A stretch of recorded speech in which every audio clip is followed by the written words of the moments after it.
त्याच्यानंतर प्राणी आणि पक्षी संग्रहालय ही चौथी शैक्षणिक व्यवस्था. आता खरं तर आपण मगाशीपासून म्हणतो आहोत की प्रत्यक्ष अनुभव देणं. आता प्रत्यक्ष अनुभव देणं ह्या पक्षी आणि प्राणी संग्रहालयात आपण प्रत्यक्ष काय बाग आणू शकतो का, प्रत्यक्ष चिमणी आणि कावळा, मोर असे प्राणी आणू शकतो का? नाही आणू शकत, हो की नाही? तर त्यांना या व्यवस्थेमधून जास्तीत जास्त माहिती देण्याचा आपण प्रयत्न करणार आहोत.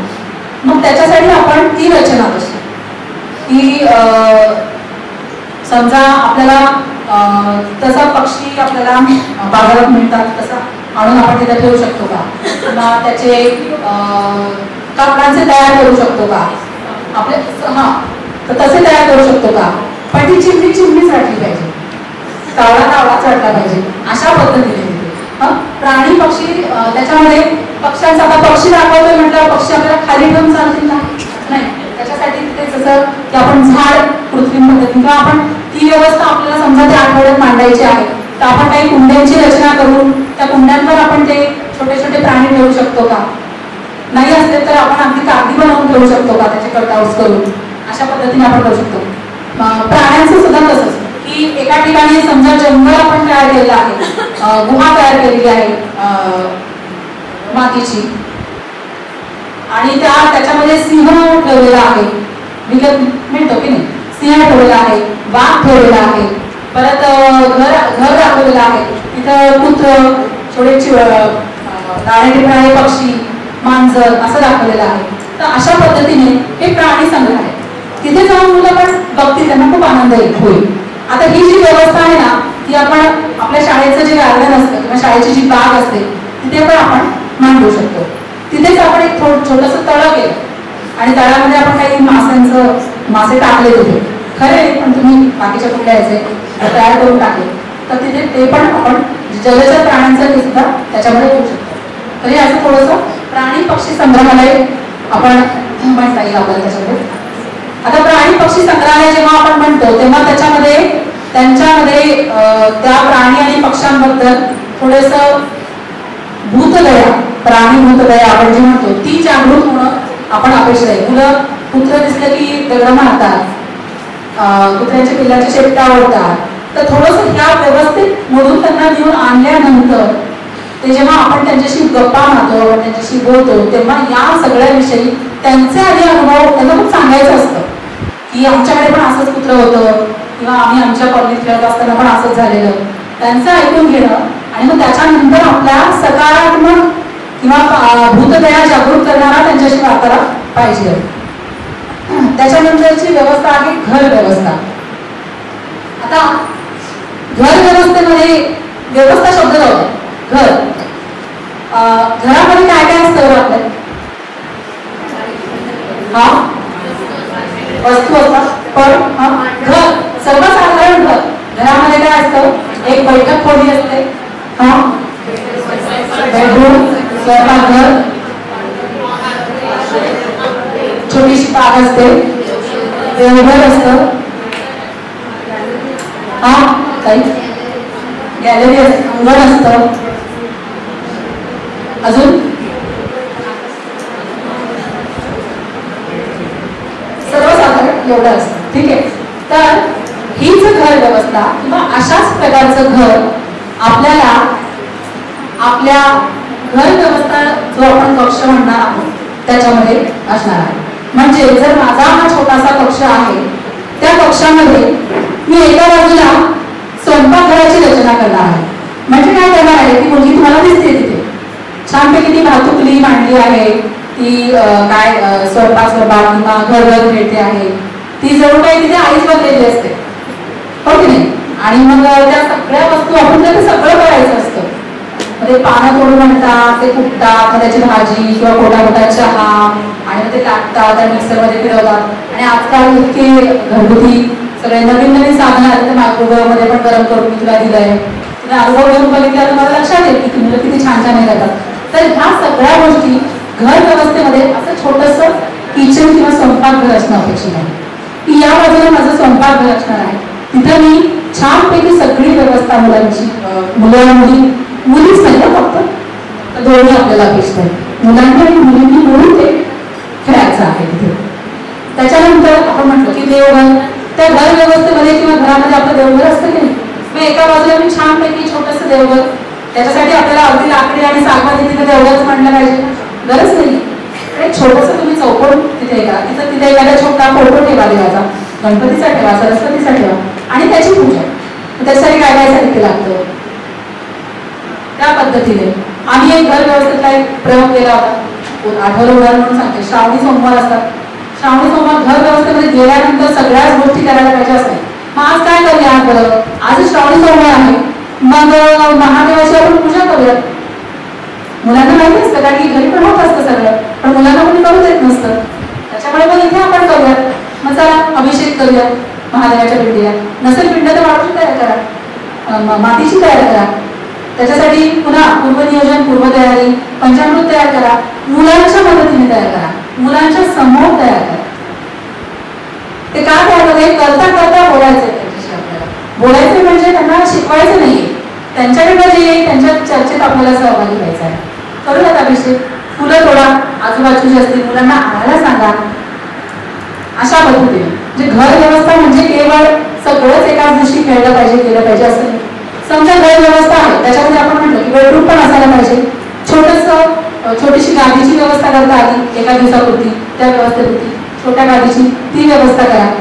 मुलं खेळतात, मी दमले आई म्हणते सारखं म्हणतात, खेळतात स्वयंपाक झाला मी दमले आणि मग आई जाऊन थोड्या वेळ पडते. तशा पण करतात मुली किंवा मुलं सुद्धा, दमलो आज किती बागकाम केलं, अमुक केलं किंवा काय घरातलं केलं, दमलो असं म्हणून पडतं, ते पण तिथे करतात.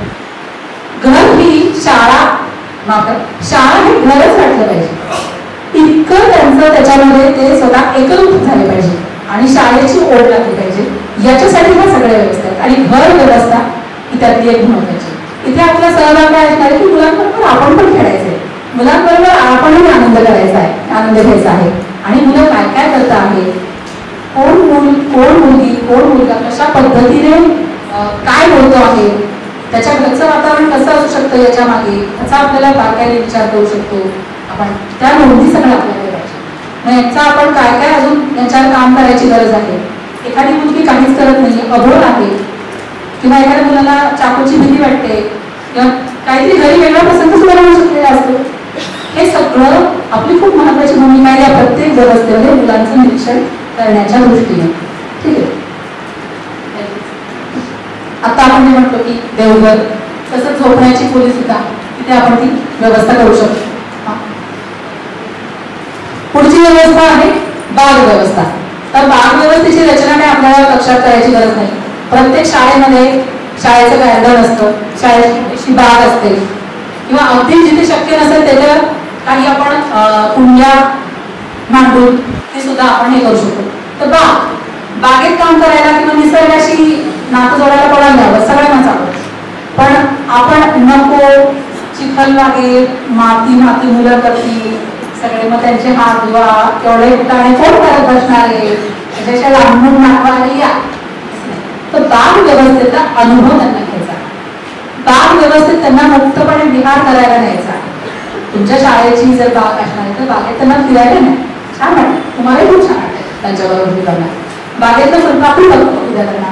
आता इथं तुम्हाला दिसतंय की मुलं कुंड्या लावलेल्या आहेत काही शाळेमध्ये आणि पावसाळ्यानंतर खूप छान फुलं येतात. फुलं नाही आले लगेच तरी पानांचे वेगवेगळे रंग असतात, ते बघतात. ते मुलं फुलांच नाही पानांचा सुद्धा वास घेतात बरं का वेगवेगळे. ते काय आहे तिथे अगदी उत्सुकतेने निरीक्षण करतात. त्याच्यानंतर आपण बागेमध्ये काय करू शकतो, तर वर्षाच्या सुरुवातीला जून जुलैला काही बिया पेरू शकतो. नंतर ते उगवतं, काही काय होईना समजा नाही उगवलं पण गवत तरी उगवलेलं असतं, काहीतरी उगवण्याचा निर्मितीचा आनंद त्यांना दिसतो. तर बिया कोळ लावलेली होती, उन्हाळ्याचा सीझन संपून आंबा कोळी टाकलेला असतात, कोळ लावली होती ती नंतर महिन्याभर तिचं रूप आलेलं आहे, किती आनंद झालेला आहे. त्याच्यानंतर मे महिन्याच्या सुरुवातीला एखाद्या झाडाच्या इथे तुम्ही शाळांच्या इथे बघतात आंबे आलेले असतात, कैऱ्या आलेल्या असतात, चिकू असतात, न्या त्यांना तिथे त्यांचा अनुभव घेऊ द्या. किंवा आपल्या परिसरात जी काही झाडं वेली पानं फुलं असतात त्याचा अनुभव घेऊ द्या, त्याचा गंध त्यांना घेऊ द्या, त्याचा स्पर्श त्यांना अनुभव द्या. ह्या सगळ्या गोष्टी आपण बाग व्यवस्था म्हणून करणार आहोत. त्याच्यानंतर हे आता जे आपण म्हणतो की बागेमध्ये केवळ फक्त तेवढंच का एखादं सुरवंट असतं एखादं काय म्हणतात ना फळ पोचवलेलं असतं, गुंपाकू आलेलं असतं, अनेक कीटकं असतात, मुंग्या असतात, एखाद्या खाली सहजाने ते पाल मरून पडलेली असते, मग सगळ्या मुंग्या त्यांना नेत असतात. या सगळ्या गोष्टी खूप छान बाग व्यवस्थेमध्ये पाहायला मिळतात आणि आपलं लक्ष नसणार त्यांना बरोबर अशी बारीक नजर त्यांना दिसते कुठे ना कुठे. आणि किंवा एखादं काय तो पैसा किंवा सुगंध असं कुठेतरी येत असतं ते त्यांना तिथे पाहायला मिळतं आणि हा अनुभवच आपण त्यांना द्यायचा आहे तिथे.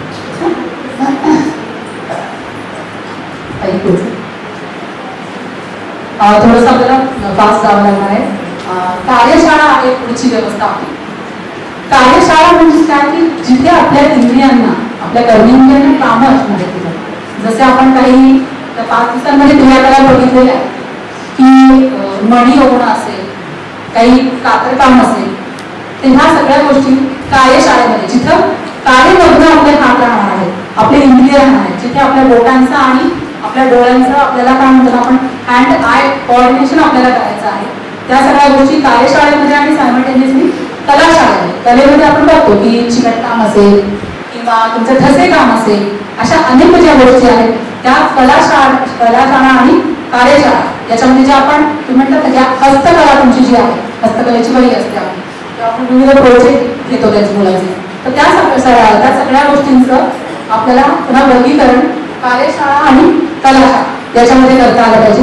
मग कार्यशाळेची जी जो कक्ष असेल तिथं तुमचं साहित्य, तर काठी आपण समजा वापरणार आहोत कार्यशाळेमध्ये, तर काठी आपण कुठल्या प्रकारच्या वापरणार आहोत.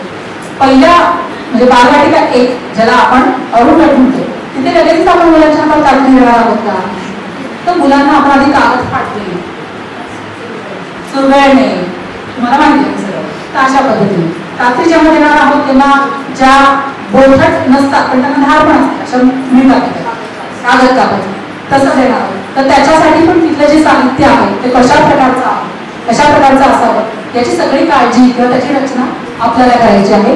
आणि तिथे मुलं कशा पद्धतीने गोंधळ गडबड न करता प्रत्येकाला करता येईल किंवा प्रत्येकाला योग्य रीतीने करता येईल अशा पद्धतीचं आपण त्याला सहकार्य करायचं आहे. आणि त्याप्रमाणे मोकळीक पण द्यायची. असंच का आणि ते तिकडे का गेलं असं म्हटलं की ते मूल हे करतच नाही. त्याचप्रमाणे कला शाळेमध्ये सुद्धा समजा काय आपण केळी काढून घ्या आणि केळीवर ठसे मारायला लावले पिवळ्याचे, पण एखाद्या मुलाला पिवळ्याचे ठसे मारायचेच नसतात, त्याला मिळायचेच मारायचे असतात, मारू दे.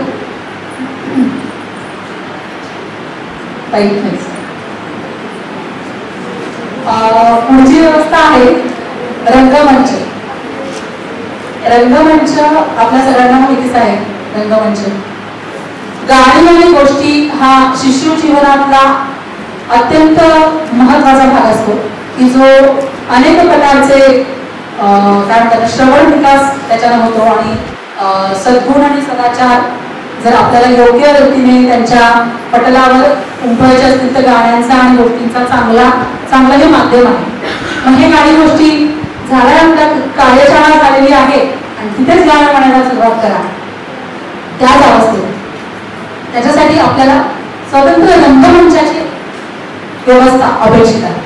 रंगमंचामध्ये जाऊन एक त्याचं वातावरण की अवतीभोवती छानपैकी बाहुल्या काही मांडलेल्या आहेत, काही वाद्य ठेवलेली आहेत, काही छोटेसे पपेट्स असतात ते केलेले आहेत.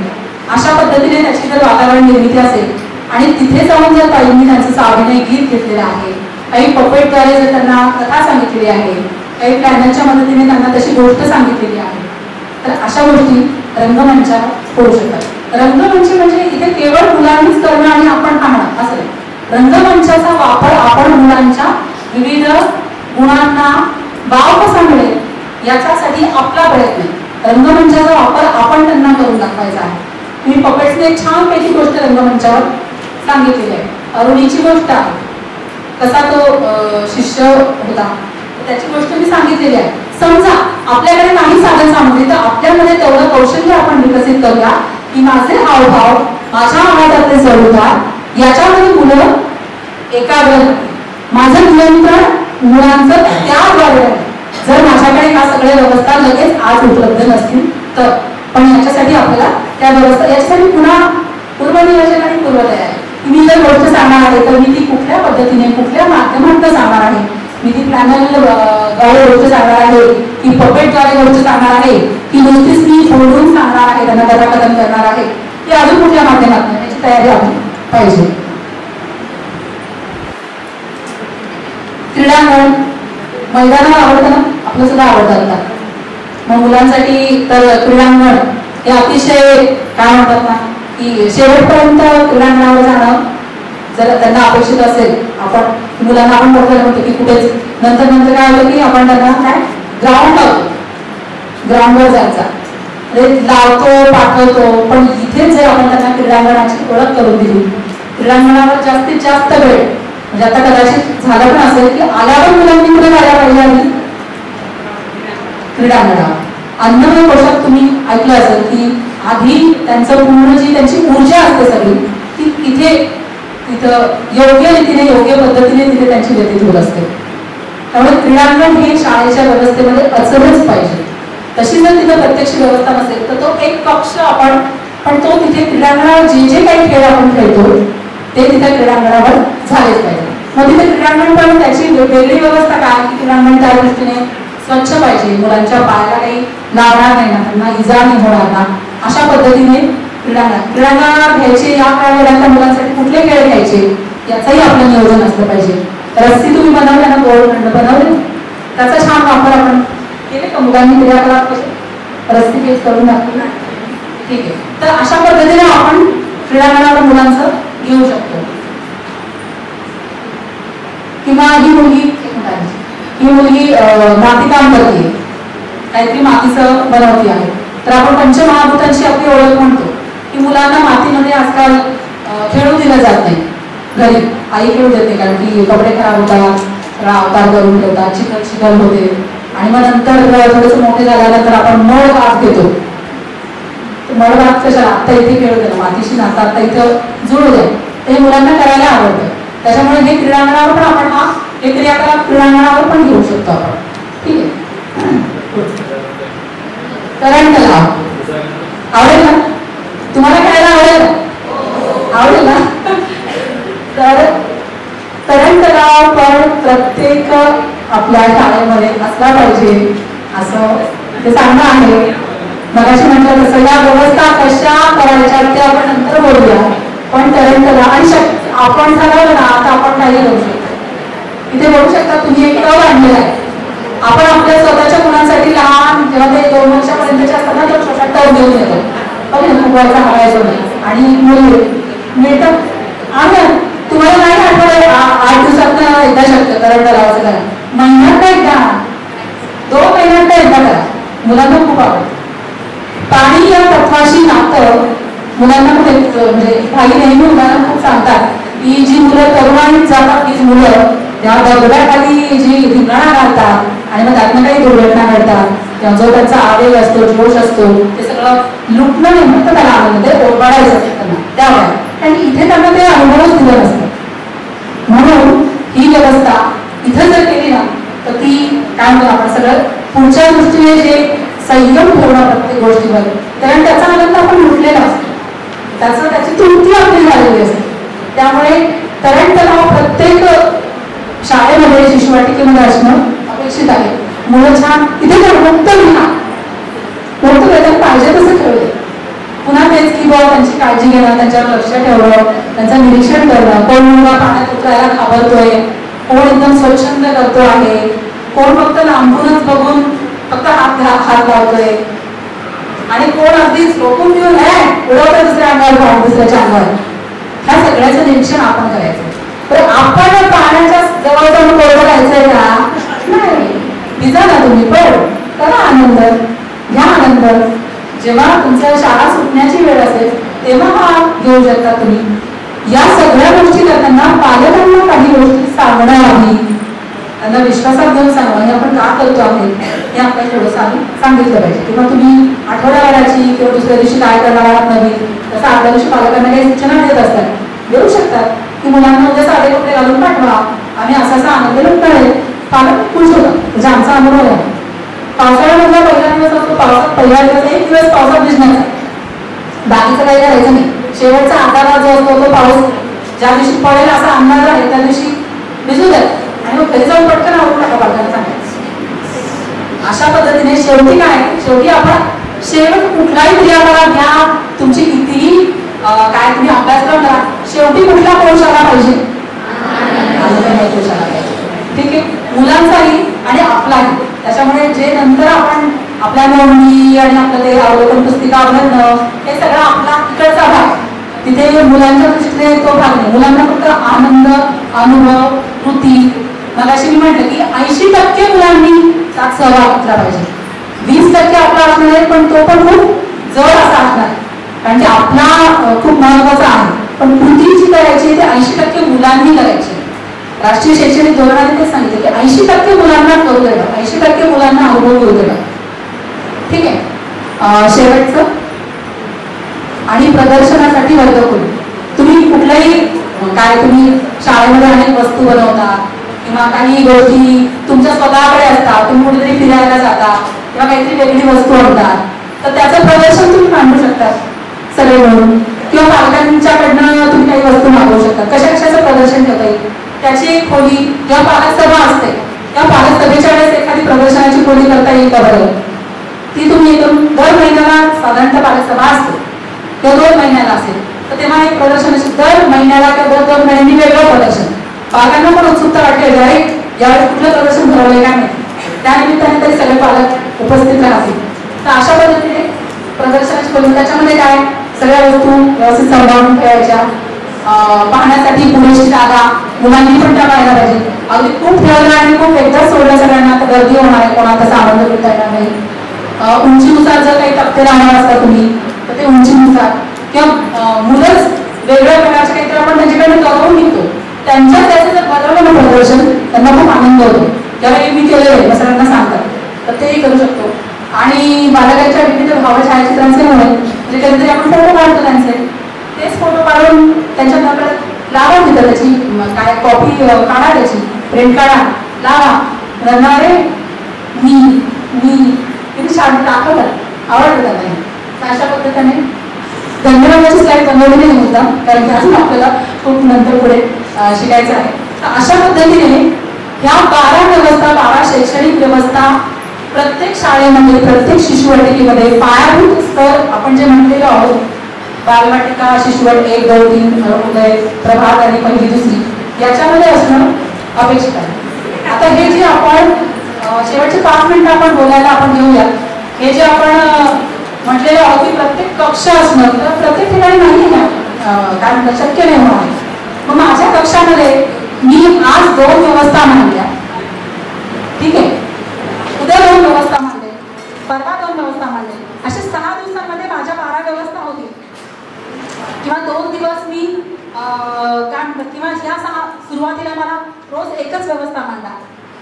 हे सगळं तुमचं नियोजन असतं की हा आपण कशा पद्धतीने, पण ते करताना की त्या व्यवस्थेमध्ये आपण आपल्या कुठल्या कुठल्या मुलांच्या कुठल्या कुठल्या क्षमतांचा विकास होणार आहे, ती व्यवस्था आपण आज का म्हणणार आहे, आपल्या बाहेरचा ऋतू कुठला आहे, बाहेरचं वातावरण कुठलं आहे, त्याच्यानुसार आपण कुठले क्रियाकलाप घेणार आहोत, हा सगळा विचार आपल्याला घ्यायचा. समजा आपल्याला रुमाल धुणे हा क्रियाकलाप मुलांचा घ्यायचा आहे, म्हणजे पावसाळ्यात घेऊन चालणार आहे का, तर रुमाल वाळणार आहे का, नाही वाळणार आहे. कापड कसं सूर्याच्या प्रकाशामुळे कापड कसं वाळतं हा पावसाळ्यात अनुभव घेऊ देता येणार आहे का, नाही येणार. मग तो क्रियाकलाप, ती व्यवस्था कुठल्या ऋतूमध्ये, कुठल्या वातावरणानुसार, त्याच्यात कुठल्या क्षमतांचा विकास होणार आहे, त्याच्यामध्ये कुठले कोश अंतर्भूत असणार आहे, या सगळ्यांचा विचार करून आपल्याला या व्यवस्थांची मांडणी करायची आहे. ठीक आहे, थोडक्यात एवढं सांगण्याचा प्रयत्न केला. तुम्हाला याच्या व्यतिरिक्त काय मनात शंका असेल विचारायचं असेल तर आपण 5 मिनिट बरोबर आलेले आहेत मला असं आपण विचारू.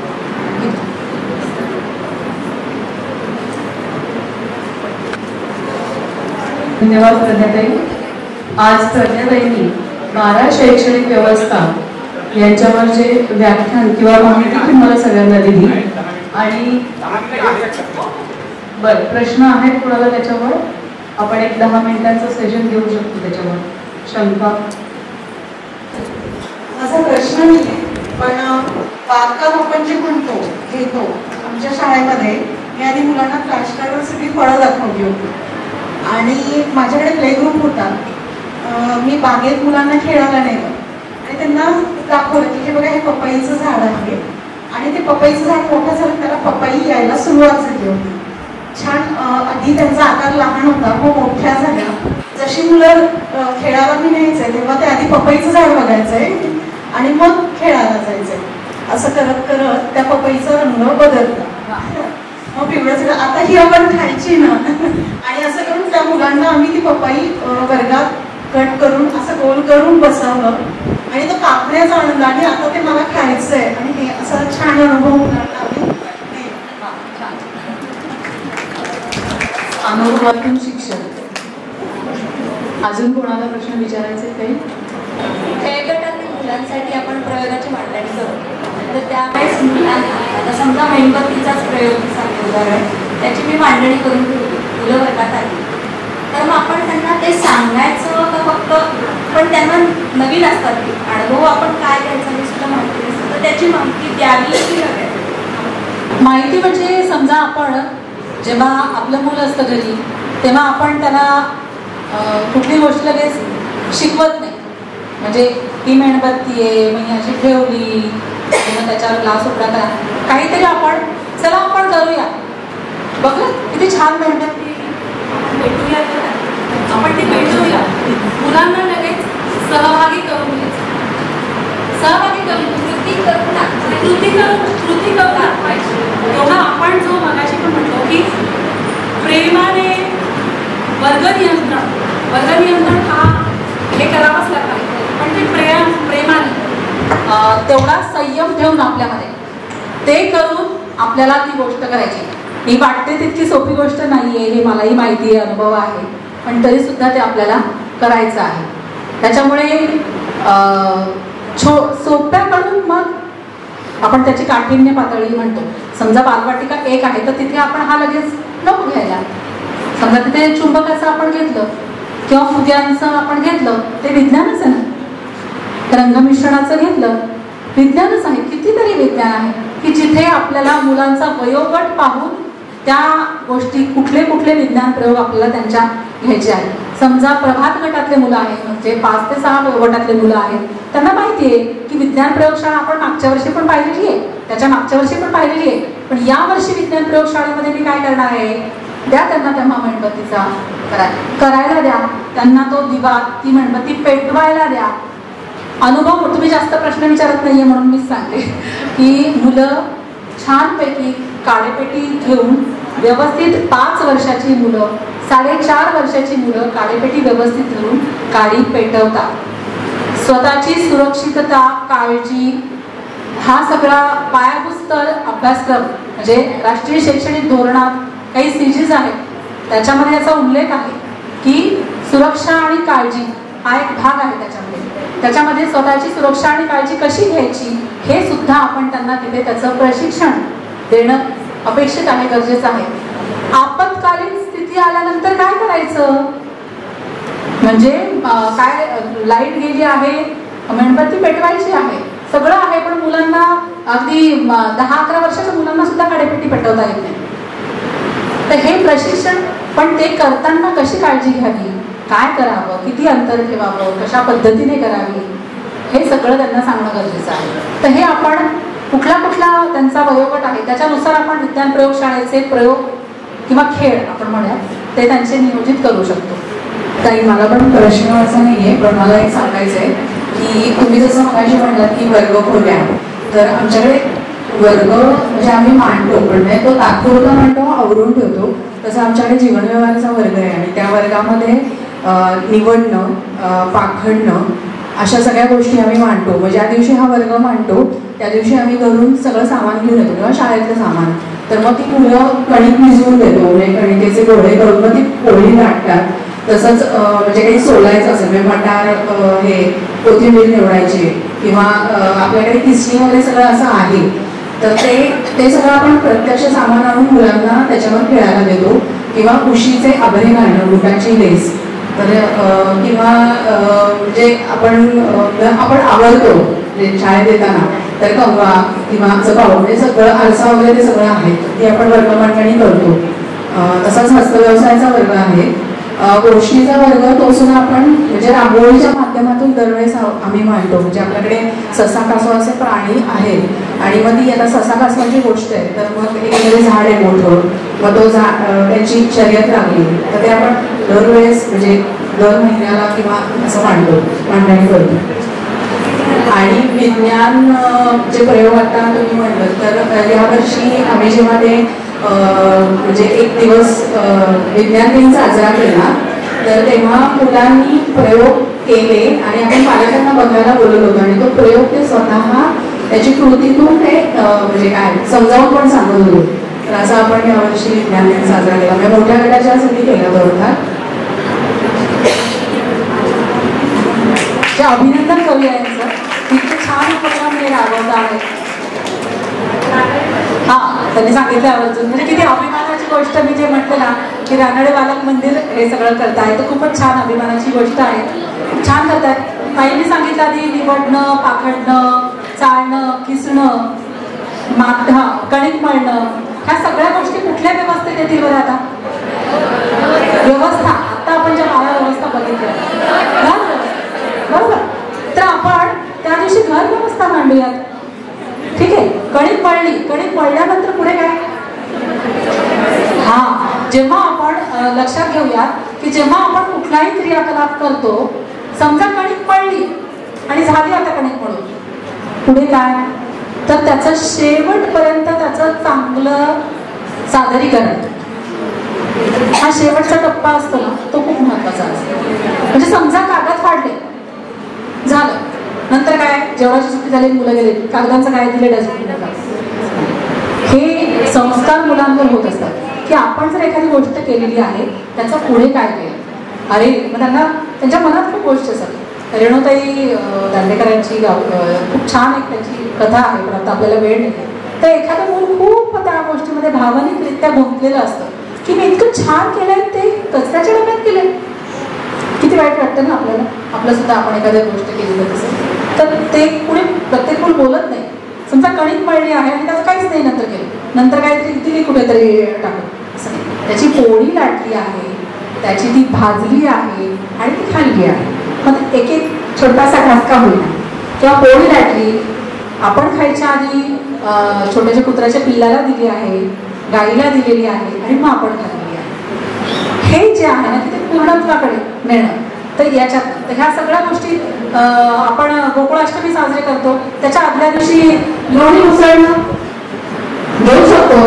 ताकाचं काय दही आणून आपण छानपैकी ताक लोणी हे घेऊ शकतो. घेऊ द्या आसपास मुलांना. त्यामुळे मुलांची व्यवस्था मांडा. घर व्यवस्था आपल्याला कधी कधी मांडण्याची लागणार आहे ते सगळं नियोजन करावं लागेल आपल्याला. कारण आपल्याला त्या व्यवस्थेमध्ये राहून या सगळ्या जसं ताई म्हटलं की शाळेत जाताना कसं छान आवरावं लागतं, मग घरामध्ये असतं की नाही तसं. मग ह्या सगळे काय आहे मुलांना स्वावलंबनाचे धडे कुठून देणार आहे? असा काम पाडायचा म्हटल्यावर ते पाडतील का? नाही, ते काहीतरी विस्कटूनच ठेवतील. पण तिथं त्यांना एकमेकांच्या सह अध्ययी जेव्हा ते असतील आणि ते एकमेकांचं पाहून जेव्हा करतील तर तेव्हा दुसऱ्यापेक्षा माझं अतिशय चांगलं व्हायला पाहिजे असंच वाटत असतं. तेव्हा हिने जर मांडलं तर बाई ताई तिला छान म्हटल्या तर मला अजून कशा छान म्हणतील ताई, याच्यासाठी मी छानच पाडते अजून ना. त्यामुळे ह्या सगळ्या गोष्टी आपण जे जे तुम्ही सगळ्याच जणी किंवा सगळेच आचार्य ह्या सगळ्या गोष्टी करता आहेत पण त्या आता आपण इथून पुढे कुठल्या कुठल्या व्यवस्थांमध्ये आपण कशा कशा बसवायला पाहिजे, कुठले कोर्स त्याच्यामध्ये आले पाहिजे, कुठल्या क्षमतांचा विकास आपण त्याच्यामधून साध्य केला पाहिजे. कारण हे सगळं नंतर पालक विचारणार आहेत आपल्याला, हे तुम्ही नुसतंच करताय. पण जेव्हा आपलं अवलोकन पुस्तिका जाईल पालकांपर्यंत, जेव्हा आपली पालक सभा होईल तेव्हा त्याच्यामध्ये आपण हे सगळं का करतो आहोत त्यांचं मूल्यांकन जे आहे ते त्या पद्धतीने आपल्याला सगळं भरण्यासाठी मदत होणार आहे. त्याच्यामुळं आणि आपल्याला लक्षात येणार आहे की मागच्या वेळेस हा मुलगा तरण तलावात उतरायला तयार नव्हता, पाण्याला घाबरत होता, पण पुढच्या 3 महिन्यात काय झालेलं आहे, त्याच्या पुढच्या 2 महिन्यात काय झालेलं आहे, अशा पद्धतीने ह्याच्या सगळ्याचे आपल्याला निरीक्षण नोंदी करायला उपयोग होणार आहे. ठीक आहे. मुलांना ग्रह तारे आणि सगळं कळावं ह्याच्यासाठी आम्ही एका वर्गात सगळ्या टीचर्सनी मिळून ग्रह बनवले होते, त्याची नावं लिहिलेली होती. एका मुलाला ॲस्ट्रॉनॉट केलं होतं आणि आपलं मंगळयान जेव्हा जाणार होतं लाईव्ह होणार होतं टीव्हीवर तेव्हा आम्ही आमच्या शाळेत सुद्धा ते लाईव्ह केलं होतं. मंगळयान तयार करून आम्ही मुलांना दाखवलं होतं.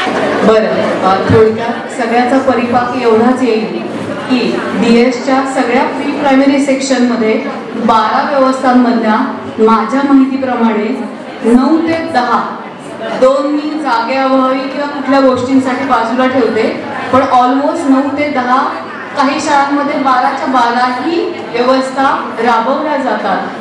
इथून पुढे जेव्हा पदाधिकारी इन्स्पेक्शनसाठी येतील तेव्हा त्या सगळ्या 12 व्यवस्था त्या शाळांमध्ये त्यांना व्यवस्थित बघायला मिळतील याची मी खात्री देते.